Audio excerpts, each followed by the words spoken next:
السلام علیکم ورحمۃ اللہ وبرکاتہ۔ بسم اللہ الرحمن الرحیم۔ الحمد للہ رب العالمین والعاقبۃ للمتقین والصلاة والسلام علی اشرف الانبیاء والمرسلین نبینا وحبیبنا وامامنا وقدوتنا وقرۃ اعیننا وقائدنا محمد وعلی آلہ وصحبہ اجمعین۔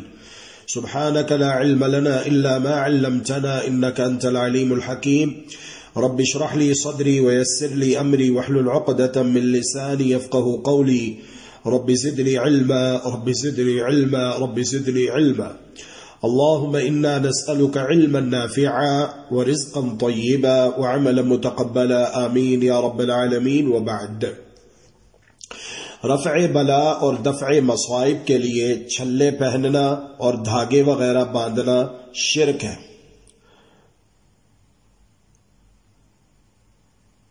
کتاب میں توجہ کیجئے، صفحہ نمبر 48 ہے، 48، باب نمبر 6 ہے، رفع بلا اور دفع مصائب کے لیے۔ رفع معنی ہوتا ہے اٹھانا، اور یہاں پر جو مراد ہے وہ ہے اپنے آپ سے کسی تکلیف کو دور کرنے کے لیے، کسی مصیبت کو ٹالنے کے لیے۔ وہ کوئی بھی مصیبت ہو سکتی ہے، کوئی بیماری ہو سکتی ہے، کوئی تکلیف ہو سکتی ہے، کوئی پریشانی ہو سکتی ہے، تو اس کے لیے چھلے پہننا، دھاگے وغیرہ باندھنا شرک ہے۔ کیا ہے؟ شرک ہے۔ وہ شرک کیسے ہے اس کو سمجھنا ضروری ہے۔ دیکھیں، ایک انسان ہے، شیطان اسے اس وہم کے اندر مبتلا کر دیتا ہے کہ جب تک تم یہ دھاگا باندھے رکھو گے تمہیں کچھ نہیں ہوگا، جب تک تم یہ انگوٹھی پہنے رکھو گے تمہیں کچھ نہیں ہوگا۔ اصل میں جو شیاطین ہیں ان کا آپس میں کمٹمنٹ ہوتا ہے، وہ یہ کہتے ہیں کہ جب تک یہ انسان اس طرح سے شرک کر کے شرکیہ کاموں میں الجھا رہے، پھنسا رہے، تب تک اسے کچھ نہیں کہنا۔ اور جیسے ہی وہ ان چیزوں سے نکل کر باہر آنے کی کوشش کرتا ہے، اپنا پیچھا چھڑانا چاہتا ہے، تو شیاطین اس کے اوپر حملہ آور ہوتے ہیں۔ شیاطین اس کے اوپر کیا کرتے ہیں؟ حملہ آور ہوتے ہیں۔ وہ انسان یہ سمجھ رہا ہوتا ہے کہ مجھے اس انگوٹھی سے فائدہ ہو رہا ہے، مجھے اس دھاگے سے فائدہ ہو رہا ہے، مجھے اس کڑے سے فائدہ ہو رہا ہے، حالانکہ ایسا نہیں ہوتا۔ اب ایمان اور عقیدہ اللہ تبارک و تعالی کی ذات پہ ہونا چاہیے، ٹھیک ہے؟ بات سمجھ میں آ رہی ہے؟ ایمان اور عقیدہ یہ ہونا چاہیے کہ کوئی بھی تکلیف، بیماری، مصیبت، دکھ، رنج و ملال، مشکل، وہ اللہ کے حکم سے آتی ہے اور اللہ ہی کے حکم سے ٹل جاتی ہے۔ تو اگر ہم بیمار ہوتے ہیں یا کسی مصیبت میں گرفتار ہوتے ہیں تو وہ اسباب جو اللہ اور اس کے رسول صلی اللہ علیہ وسلم نے بیان کیے ہیں انہیں تو اختیار کرنا چاہیے، اس میں کوئی مذائقہ نہیں ہے۔ لیکن جب کوئی انسان ہم میں سے بیمار ہو جائے اور وہ کوئی ایسے اسباب اختیار کرے جسے اللہ اور اس کے رسول نے کہا کہ یہ شرک ہے، تو پھر وہ شرک ہے، اس سے بچنا چاہیے۔ ایک مسلمان کی شان یہ ہوتی ہے اور ہونی بھی چاہیے، انما كان قول المؤمنین اذا دعوا الى اللہ ورسولہ ليحكم بينهم ان يقولوا سمعنا واطعنا واولئك هم المفلحون۔ کہ جب اہل ایمان کو، اہل اسلام کو بلایا جاتا ہے تاکہ ان کے درمیان فیصلہ کیا جائے، انہیں بتایا جائے اللہ اور اس کے رسول کا حکم، تو وہ کیا کہتے ہیں؟ سمعنا و اطعنا، ہم نے بات کو سن بھی لیا اور قبول بھی کر لیا، بات کو سمجھ بھی لیا اور مان بھی لیا، وہ اپنی گردن جھکا دیتے ہیں۔ تو یہ ایک مسلمان کی شان ہونی چاہیے کہ بیماری میں، تکلیف میں، دکھ پریشانی میں، یہ دنیا ہے، دیکھیں یہ آئے گی، اگر اللہ تبارک و تعالی نے تندرستی رکھی ہے تو اس کے ساتھ بیماری بھی ہے، اگر ایک جانب دنیا میں خوشی ہے تو اس کے ساتھ غم بھی ہے، دونوں چیزیں ساتھ ساتھ ہیں۔ اب انسان یہ کہے کہ میں ہمیشہ تندرست رہوں، کبھی بیمار نہ ہوں، یہ جنت میں ہوگا۔ یہ کہاں پہ ہوگا؟ جنت میں۔ اللہ تبارک و تعالی اپنی خاص رحمت سے ہمیں نصیب فرمائے، اللہم آمین برحمتک یا ارحم الراحمین۔ لیکن جب تک دنیا میں ہے تو دنیا میں اگر تندرستی ہے تو بیماری بھی ہے، دنیا میں اگر خوشی ہے تو غم بھی ہے۔ انسان یہ کہے ہمیشہ میں خوش رہوں، کبھی میں دکھی نہ ہوں، یہ نہیں ہو سکتا۔ یہ کہاں ہوگا؟ یہ جنت میں ہوگا۔ اللہ تبارک و تعالی اپنی خاص رحمت سے ہمیں نصیب فرمائے، ہم سے راضی ہو جائے، ہمیں جہنم کی آگ سے بچا لے اور جنت الفردوس کا داخلہ بغیر حساب اور عذاب عطا فرما دے۔ اللہ رب العالمین ہر چیز پر قادر ہے، ہمیں دعا بھی کرنی چاہیے اور اس کے جو تقاضے وہ بھی پورے کرنے چاہیے۔ اللہ سبحانہ و تعالی ہم سب کو اس کی توفیق دے۔ تو دنیا میں جب تک ہم ہیں تو یہ ساری چیزیں ہمارے ساتھ ساتھ ہیں۔ اب اگر ہم کسی مصیبت میں، پریشانی میں، دکھ تکلیف میں، بیماری میں مبتلا ہو جاتے ہیں، نوشتہ تقدیر کے مطابق ہمارے اوپر کوئی آزمائش آ جاتی ہے، کوئی مصیبت آ جاتی ہے، کوئی بیماری آ جاتی ہے، تو ہمیں یہ بات معلوم ہونی چاہیے کہ اسباب دو طرح کے۔ اسباب کیا ہے؟ دو طرح کے۔ دیکھیں، اولاد اس کے گھر میں بھی ہو جاتی ہے جو قبر پہ جاتا ہے، اولاد اس کے ہاں بھی ہو جاتی ہے جو مسجد میں آتا ہے، لیکن یہ اسباب کا امتحان ہے نا کہ کون صحیح سبب اختیار کرتا ہے اور کون غلط سبب اختیار کرتا ہے۔ جو صحیح اسباب اختیار کرے گا اللہ اس پہ راضی ہوگا، اس کی دنیا آخرت بہتر ہو جائے گی، اور جو غلط طرف جائے گا، غلط اسباب اختیار کرے گا جن سے اللہ اور اس کے رسول صلی اللہ علیہ وآلہ وسلم نے روکا ہے، توبہ کیے بغیر مر جائے گا تو خسرت دنیا والآخرہ، دنیا بھی خسارے میں، آخرت بھی خسارے میں چلی جائے گی۔ سمجھ آ گئی بات؟ تو یہ عنوان ہے رفع بلا اور دفع مصائب کے لیے چھلے پہننا اور دھاگے وغیرہ باندھنا، یہ شرک ہے۔ ٹھیک ہے، شرک کیوں ہے اس کو آپ نے سمجھنا ہے اچھے طریقے سے، الحمدللہ آپ نے سمجھ لیا ہے کہ شرک اس طرح سے ہے کہ انسان مسلمان کا ایمان عقیدہ اللہ تبارک و تعالیٰ کی ذات پہ ہونا چاہیے کہ مصیبت تکلیف دکھ بیماری آتی بھی اللہ کے حکم سے ہے اور یہ جائے گی بھی اللہ کے حکم سے۔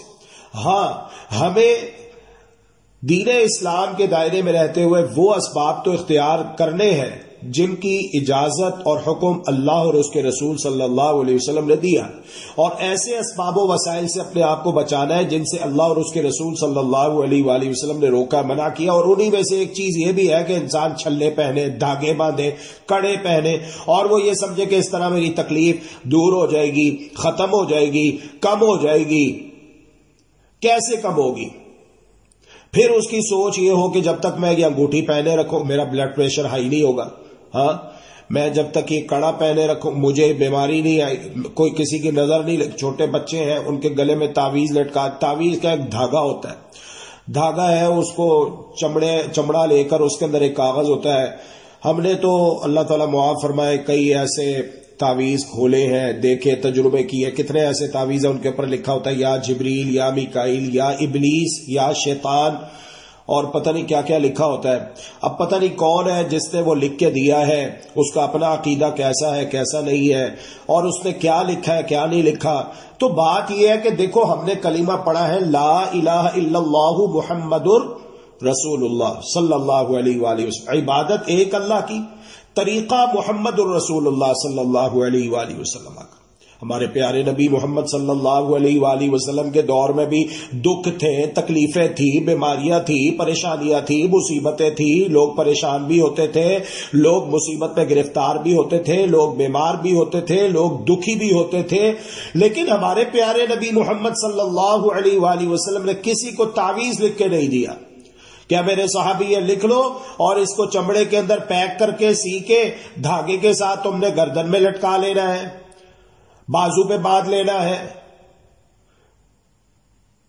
ایسی کوئی بات ہمیں ملتی نہیں۔ پورے ذخیرے احادیث کے اندر خود ہمارے پیارے نبی محمد صلی اللہ علیہ وآلہ وسلم کے اوپر ایک خطرناک قسم کی جو بیماری ہے جسے ہم جادو کہتے ہیں، جادو، وہ حملہ آور ہوئی ہے۔ لبید بن عاصم یہودی نے 6 مہینے تک اس کا اثر رہا، جادو کیا تھا، لیکن یہ بات معلوم ہونی چاہیے کہ یہ جادو جو ہے نا صرف دنیاوی معاملات میں تھا. دنیا کا کوئی کام ہمارے پیارے نبی محمد صلی اللہ علیہ وآلہ وسلم کرتے تو آپ کو ایک گمان ہوتا کہ شاید میں نے یہ کام نہیں کیا.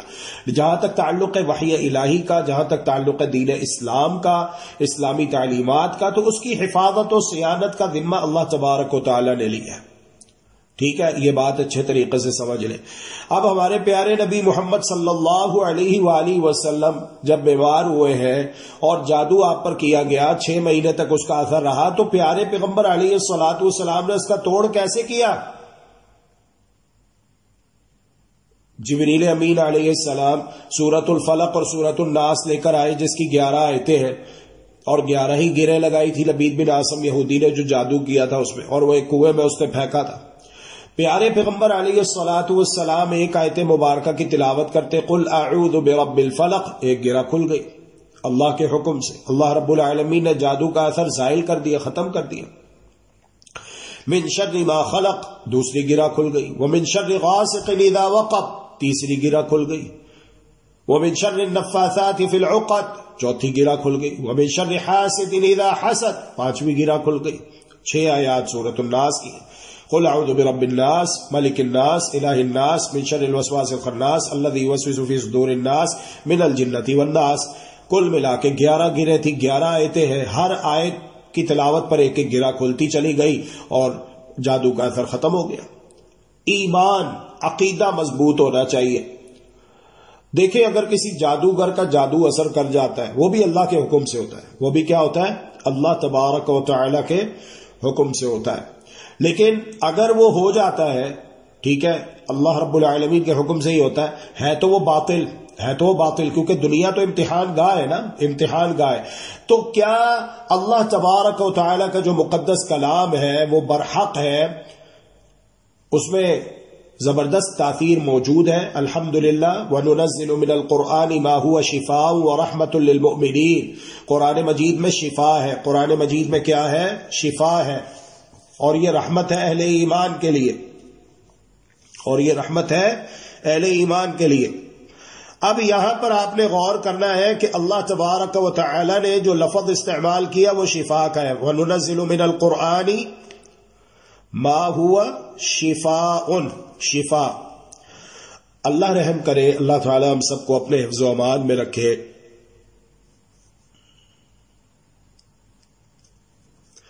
اگر ہم میں سے کوئی بیمار ہو جائے، طبیعت ناساز ہو جائے،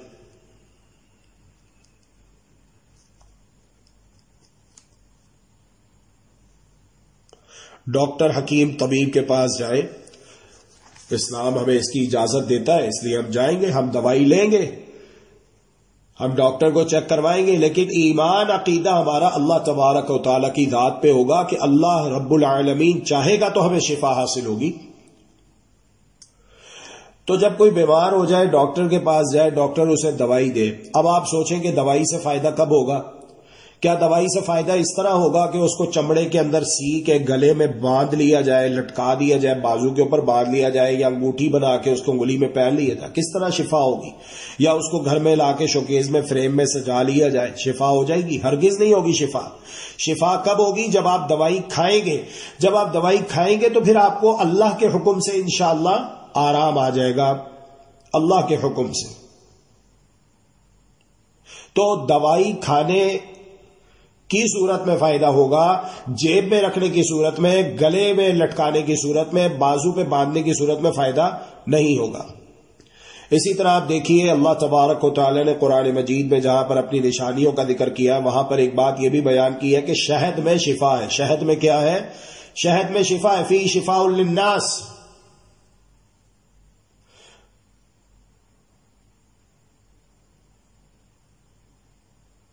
شہد میں لوگوں کے لیے شفا ہے. اب شہد سے شفا کب حاصل ہوگی؟ جب ہم اسے گھر میں رکھیں گے. کب ہوگی؟ جب ہم اسے کھائیں گے. تو قرآن مجید میں شفا ہے.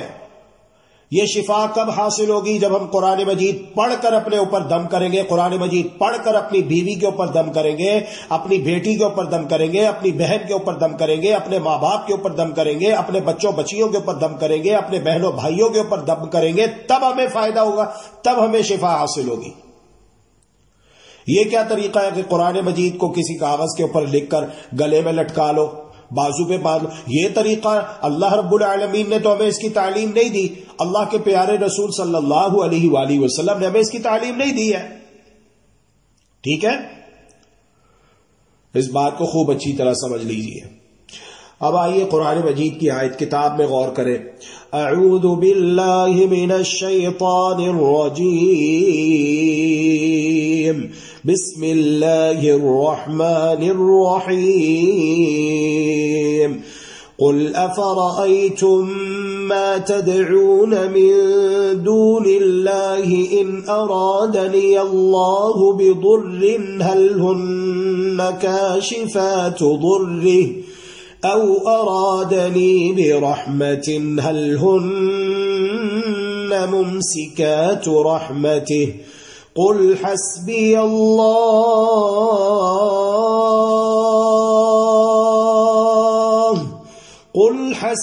الله عليه يتوكل المتوكلون.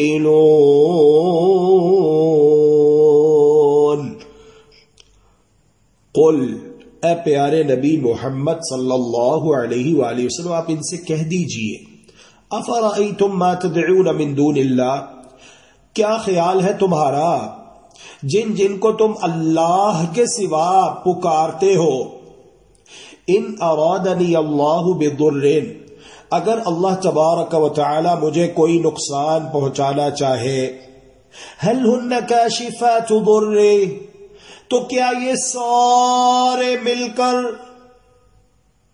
جن کو تم اللہ کے سوا پکارتے ہو مجھ سے اس تکلیف کو، اس مصیبت کو، اس پریشانی کو، اس بیماری کو ہٹا سکتے ہیں، دور کر سکتے ہیں، ٹال سکتے ہیں؟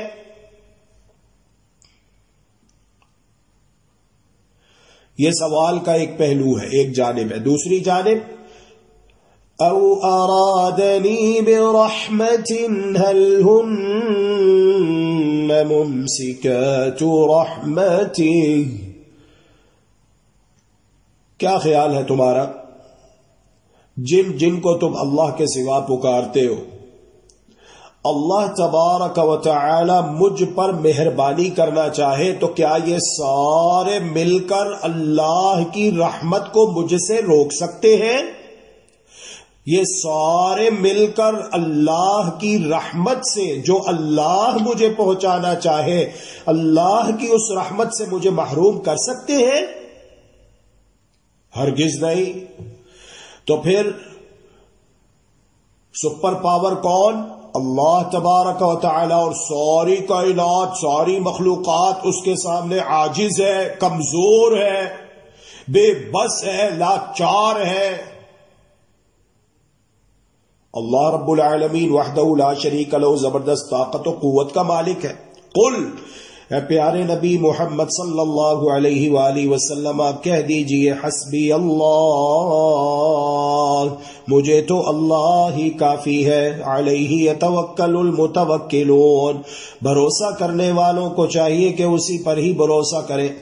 سیدنا عمران بن حسین رضی اللہ تعالی عنہ سے روایت ہے ان النبی صلی اللہ علیہ وسلم رأى رجلا في يده حلقة من صفر فقال ما هذه قال من الواهنة.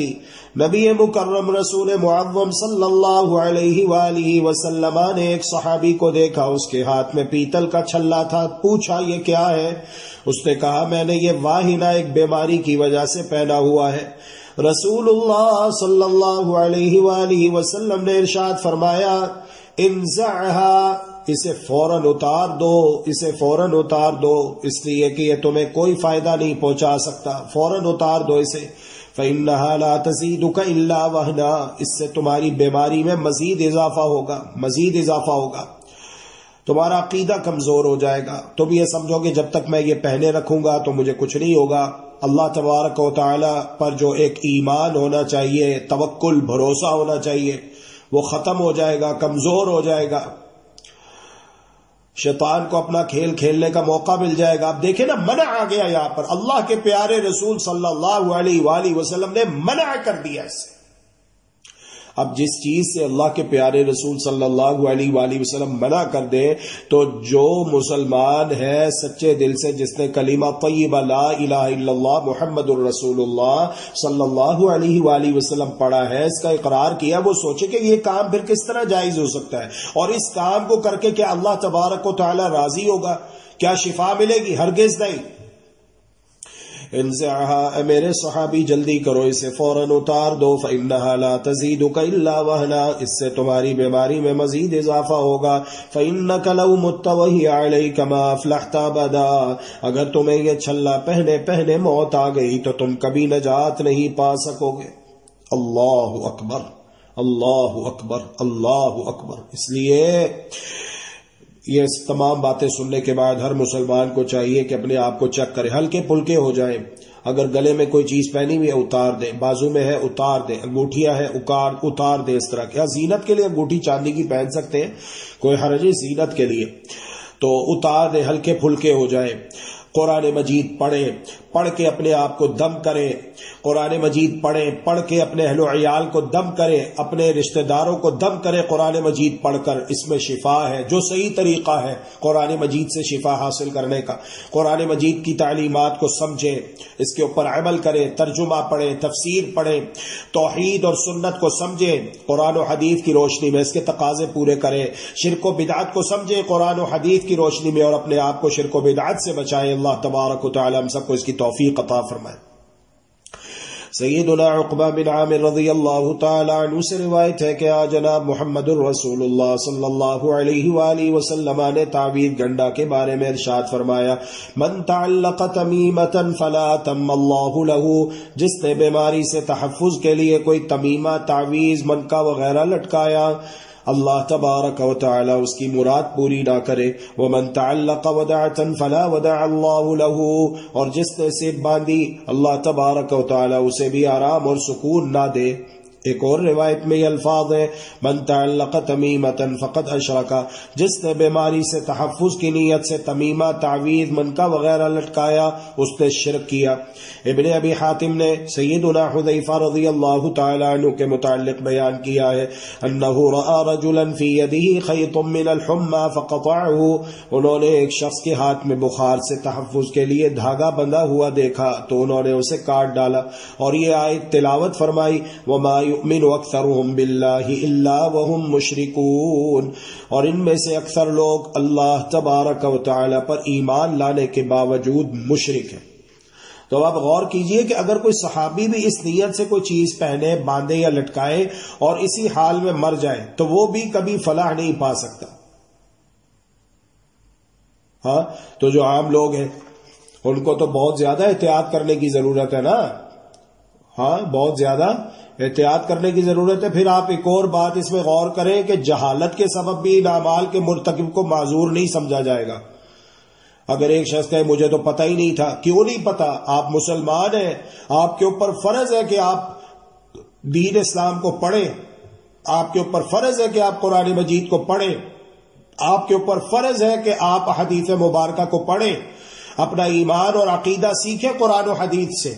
کیا آپ کو کامیابی نہیں چاہیے؟ کیا آپ کو دنیا و آخرت میں کامیاب نہیں ہونا؟ کیا آپ کو اللہ کو راضی نہیں کرنا؟ کیا آپ کو اپنے آپ کو جہنم کی آگ سے نہیں بچانا؟ کیا آپ کو جنت نہیں چاہیے؟ تو پھر آپ کیوں نہیں پڑھتے اللہ کا قرآن؟ کیوں نہیں پڑھتے اللہ کے رسول صلی اللہ علیہ وسلم کا سچا فرمان؟ تو کوئی شخص یہ نہیں کہہ سکتا کہ مجھے تو پتہ ہی نہیں تھا۔ کیوں نہیں پتا تھا؟ باقی سب کچھ پتا ہے۔ قرآن کہتا ہے یعلمون ظاہرا من الحیات الدنیا وهم عن الآخرۃ هم غافلون، دنیا کے کاموں کا ان کو بہت پتا ہے۔ ہاں، یہ کام کیسے کرنا ہے، پیسہ کیسے کمانا ہے، لوگوں کے ساتھ فراڈ کیسے کرنے ہیں، لوگوں کو دھوکے کیسے دینے ہیں، دولت کیسے کمانی ہے، یہ سارا پتا ہے، بہت پتا ہے، بہت اچھے سے پتا ہے۔ نہیں پتا تو دین کے بارے میں نہیں پتا، دین کو یتیم مسکین بنا کے چھوڑ دیا، استغفر اللہ واتوب الیہ۔ ہم لوگوں نے کیوں نہیں پتا؟ پڑھے دین، کس نے منع کیا؟ تو یہ چیزیں دنیا میں بھی مفید نہیں ہے بلکہ مضر ہے، ٹھیک ہے، مضر ہے، نقصان دہ ہے۔ اللہ کے رسول صلی اللہ علیہ وسلم نے فرما دیے یہ تمہاری بیماری میں مزید اضافہ کرے گی، تمہاری بیماری کو مزید بڑھائے گی. تو ایسی چیزیں استعمال کرنے والے کو سختی سے روکنا چاہیے. اور جو شخص اس طرح کی کوئی چیز باندھتا ہے یا لٹکاتا ہے تو وہ اسی کے سپرد کر دیا جاتا ہے. نظر بد سے بچاؤ کے لیے دعائیں موجود ہیں.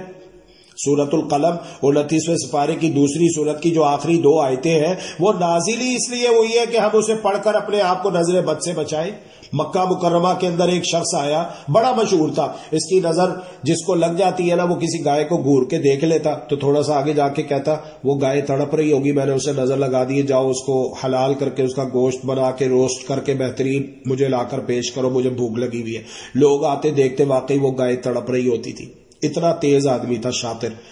جب یہ مکہ مکرمہ میں آیا تو قریشیوں نے کہا جو ہمارے پیارے نبی محمد صلی اللہ علیہ وسلم کے دشمنان تھے کہ تم محمد کو نظر لگاؤ، تمہیں منہ مانگا انعام دیں گے صلی اللہ علیہ وآلہ وسلم. ہم کہتے ہیں تو اللہ تبارک و تعالی نے اس موقع پر 29ویں سپارے کی دوسری سورت ہے سورۃ القلم کی آخری 2 آیتیں یہ نازل فرمائی.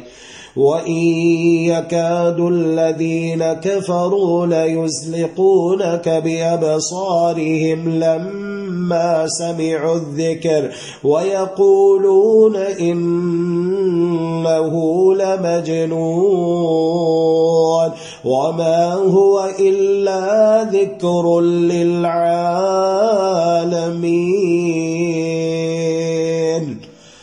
پیارے نبی محمد صلی اللہ علیہ وآلہ وسلم نے یہ 2 آیتیں پڑھ لی، اللہ تبارک و تعالی نے حفاظت فرمائی. تو بیماریوں سے تحفظ کے لیے تمیمہ، تعویذ وغیرہ لٹکانا یا سپ وغیرہ باندھنے والے کے لیے بد دعا کی جا سکتی ہے، جیسا کہ اللہ کے رسول صلی اللہ علیہ وسلم نے فرمایا کہ اللہ تبارک و تعالی اس کی مراد پوری نہ کرے اور اسے آرام نہ دے. تو ایک بات یہ بھی سمجھ لیں، تعویذ کا معنی کیا ہوتا ہے. تعویذ کا مطلب ہوتا ہے پناہ میں آنا، پناہ مانگنا، پناہ طلب کرنا. ٹھیک ہے، تو یہ بھی عبادت ہے. یہ بھی کیا ہے؟ یہ بھی عبادت ہے. جس طرح استعانت عبادت ہے اسی طرح استعاذہ بھی عبادت ہے. مدد مانگنا یہ عبادت ہے. ہم کہتے ہیں نا نماز میں ایاک نعبد و ایاک نستعین. استعانت مدد مانگنا، استعادت پناہ مانگنا، یہ بھی عبادت ہے. اب جو کام عبادت ہے، جب ہم مسلمان کلمہ طیبہ کا اقرار کرتے ہیں تو اس میں ہم اس بات کو تسلیم کرتے ہیں کہ عبادت کا مستحق واحد فقط اللہ تبارک و تعالی ہے. اللہ تبارک و تعالی کی عبادت کیسے کرنی ہے، کون کون سا کام عبادت ہے، کون کون سا کام عبادت نہیں ہے، جو عبادت ہے وہ ہم نے کیسے کرنا ہے، ان تمام سوالوں کا ایک ہی جواب ہے، محمد الرسول اللہ صلی اللہ علیہ وآلہ وسلم. محمد صلی اللہ علیہ وآلہ وسلم اللہ کے رسول ہے، آپ ہمیں بتائیں گے. تو قرآن مجید میں طریقہ بتایا گیا. آخری 2 سورتیں موجود ہیں، قل اعوذ برب الفلق، قل اعوذ برب الناس. ان کو پڑھیں، اپنے آپ کو دم کریں. آیت الکرسی پڑھ کے اپنے آپ کو دم کریں. سورۃ الفاتحہ پڑھ کر اپنے آپ کو دم کریں. قرآن مجید سے شفا حاصل کریں. احادیث مبارکہ میں دعائیں بھی بتلائی گئی ہیں. اعوذ بکلمات اللہ التامات من شر ما خلق، صبح و شام 3 مرتبہ پڑھیں. کسی مقام پر جائیں یہ دعا پڑھ لیں، جب تک وہاں رہیں گے کوئی چیز آپ کو نقصان نہیں پہنچائے گی. بسم اللہ الذی لا یضر مع اسمہ شیء فی الارض ولا فی السماء وهو السمیع العلیم. 3 مرتبہ یہ دعا پڑھیں. اعوذ بکلمات اللہ التامات من کل شیطان وہامۃ ومن کل عین لامہ، یہ پڑھیں. اعوذ بکلمات اللہ التامات التي لا يجاوزهن بر ولا فاجر من شر ما خلق وذرى وبرى ومن شر ما ينزل من السماء ومن شر ما يعرج فيها ومن شر كل طارق يطرق بليل او نهار الا طارق يطرق بخير يا رحمن، یہ پڑھیں. اعوذ بکلمات اللہ التامات من غضبه وعقابه وشر عباده ومن همزات الشياطين واعوذ بك ربي يحضرون، یہ پڑھیں. ربی اعوذ بک من همزات الشیاطین واعوذ بک ربی یحضرون، یہ پڑھیں. اعوذ باللہ من الشیطان الرجیم، یہ پڑھیں. تو جو مصنون دعائیں قرآن و حدیث میں بیان ہوئی ہیں وہ پڑھ کر اپنے آپ کو دم کریں، اپنے بچوں کو دم کریں، یہ جائز ہے. اور ایسے کام نہ کریں جنہیں اللہ اور اس کے رسول صلی اللہ علیہ وآلہ وسلم نے کہا کہ یہ شرک ہے. اللہ تبارک و تعالی ہم سب کو توحید و سنت کی بیش بہا قیمتی دولت نصیب فرمائے اور ہر قسم کے کفر، شرک، بدعات، خرافات سے، جاہلانہ رسم و رواج سے اپنی حفاظت اور عافیت میں رکھے. اللہ تبارک و تعالی ہمارے اندر جنتیوں والی اچھی اچھی صفات پیدا فرمائے اور جہنمی اور دوزخیوں والی بری صفات سے ہم سب کو محفوظ و مامون فرمائے. ربنا آتنا فی الدنیا حسنۃ وفی الآخرۃ حسنۃ وقنا عذاب النار. سبحان ربک رب العزۃ عما یصفون وسلام علی المرسلین والحمد للہ رب العالمین.